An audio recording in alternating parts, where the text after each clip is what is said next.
Well, today I think we're going to put on a new awning, so follow along, I guess.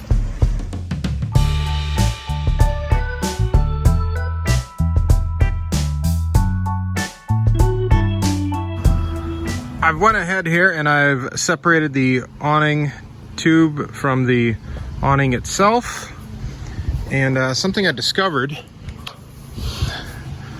is, I don't know if you can see this in the video, but it got bent a little bit. Now I don't know if part of this is from, it was always kind of sagging.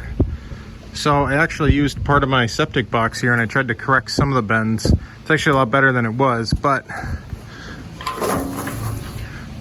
there's also some pretty good dents in here.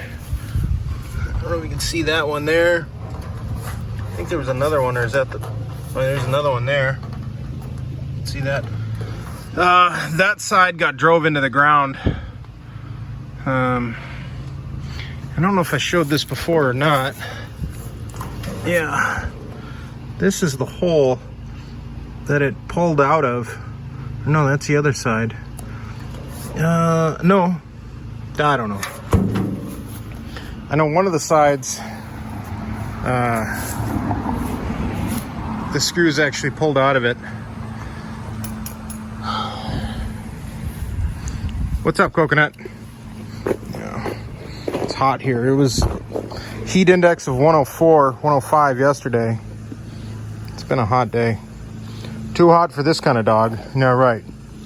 She's getting up there. So this is new awning arm. There's also a new awning arm. That's the idler. These are both of the power arms, and something I noticed that's different about them is this one has a much longer part down here, and this one does not. So, what does that mean? Not sure exactly, other than, no, that means it doesn't come down as far, which is nice. But, on the other hand, you can tell I used one of these for a mounting hole, which does not exist here. So we're gonna figure that out. That should be fun. Although I did use one here, so that's good. So I should have a mounting hole that'll work for that one, but I don't know, maybe it doesn't need this one. I'll just fill that with a big rivet or something, I don't know.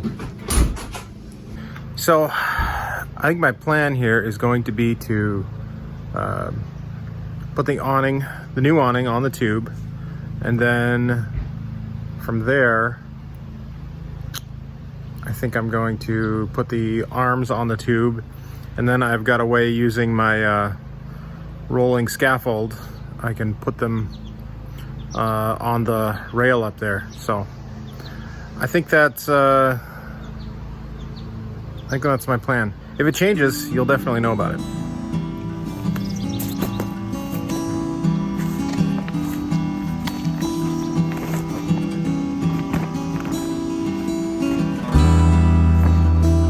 Now that that process is done, unfolding that took way longer than I expected it to. I do slide one of these strips through there, but this goes on the awning rail on the bus, and then there's a part here that goes over the tube. Yeah, the straighter you keep this, for sure, the easier it goes.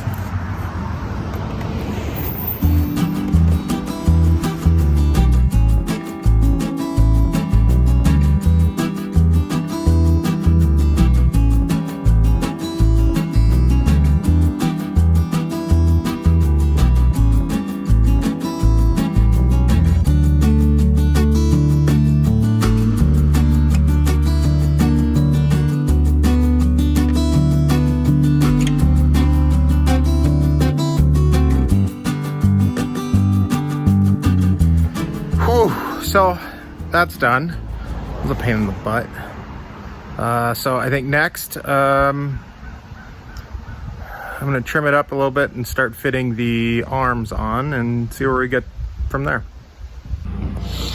All right, I got the first one on. It's just kind of press fit in there. I did have to, you can see some Some marks there. I did have to trim it up a little bit with my angle grinder, just because the tube was pretty mangled, but it's I got it in there about as far as it'll go.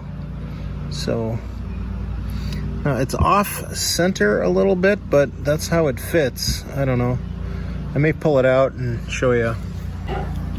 So part of the issues that I'm having sometimes is because this is a Dometic awning tube and a Carefree awning arm set. So because the teeth don't line up right, I trimmed a couple off. But like I said, that's not what failed last time. What failed were some of these holes. They must have gotten loose and just worn through and worn out. So I have to trim a couple of those off to get it to fit. Maybe I'm doing it wrong, but it's worked for me so far. But then again, I lost the last awning. But like I said, I don't think it failed that way. Slide it in there.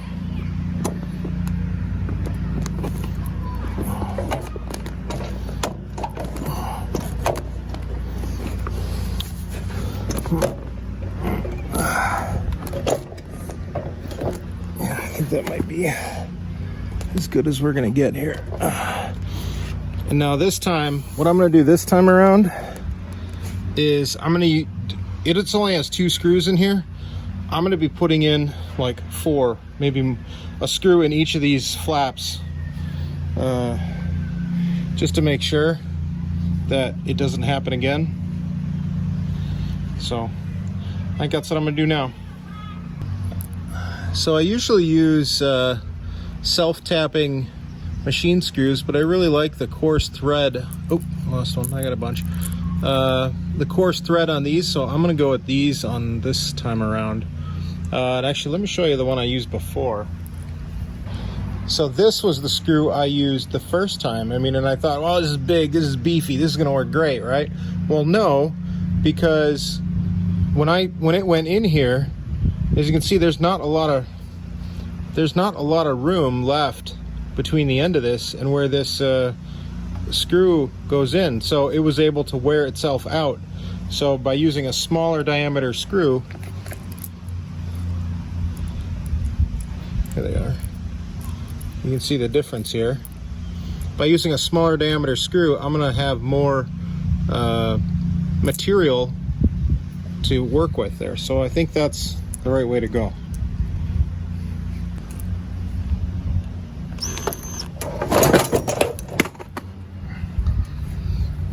All right, that did not go well.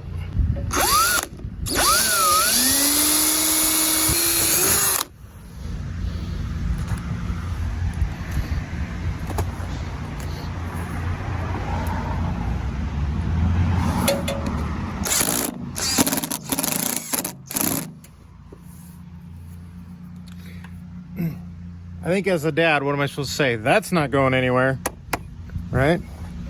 As it falls off or something.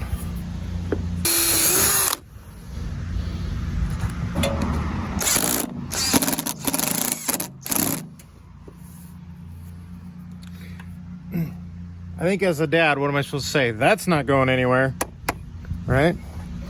As it falls off or something. You know, you can see why a lot of people probably just pay to get this done.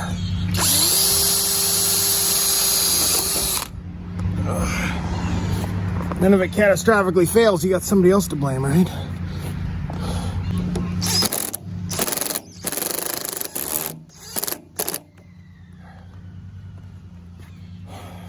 All right, I got 2 screws in.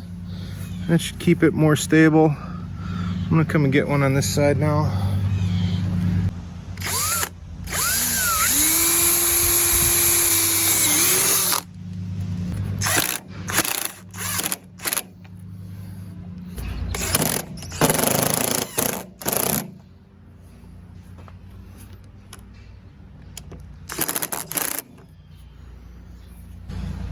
All right, twice as many screws, should be twice as strong, right? That is not going anywhere. Now I need to do the other side over there. That should be easier because the motor's not on it, so I can spin it. So I already have the awning started on the drip rail, or on the awning rail, and Jen's gonna go up and guide it to make sure it stays in the awning rail, and then I'm gonna push the scaffold, and hopefully it works.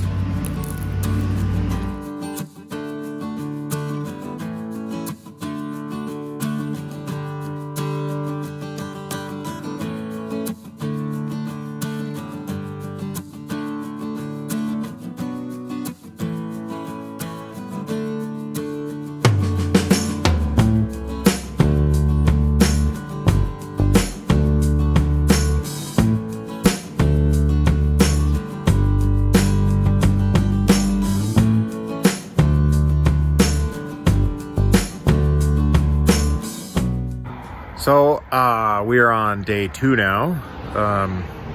Actually, I finished this up last night because just wanted to make sure that it didn't fall down or something. So in the dark, I attached it. It's pretty simple. You didn't miss much, but I'll just show you kind of what I've learned. I'm not quite done. I've got a couple more things to take care of on it, but this is kind of the wrap up here. So I'm gonna have to fill this hole here with something. This outer part is actually fiberglass, so I could do a sand it down and put some resin and fiberglass mat in there and then paint it up. I'm gonna have to clean up some of this anyway, so I might do that. And then I have to do the same back here. This hole stripped out and I put a new one in there, but it was really loud, so I didn't want to wake the neighbors with that. Everything else is in there. Let me show you something I learned about this new awning. So this is how I have it hooked up right now. We can go out with it.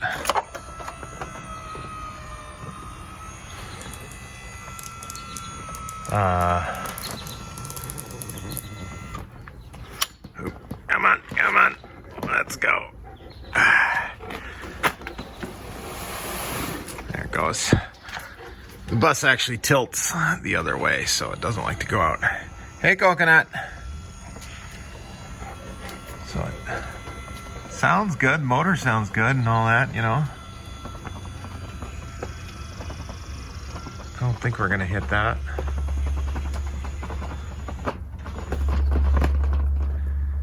Boy, you can really see that dent over there.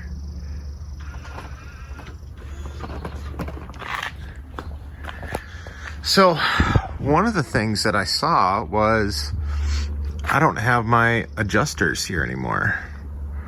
So I don't know if I bought the wrong model or what. I just maybe, I did get a pretty good deal on this. This was an Amazon warehouse deal. So I don't know. I like that it doesn't come down to here anymore, although I do have another hole to take care of there. Most of the time we used it in this position anyway, so it's not a big deal, but yeah. That's a good ding there.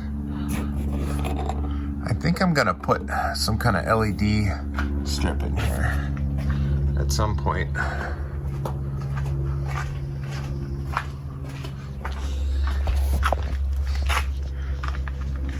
That's where yeah.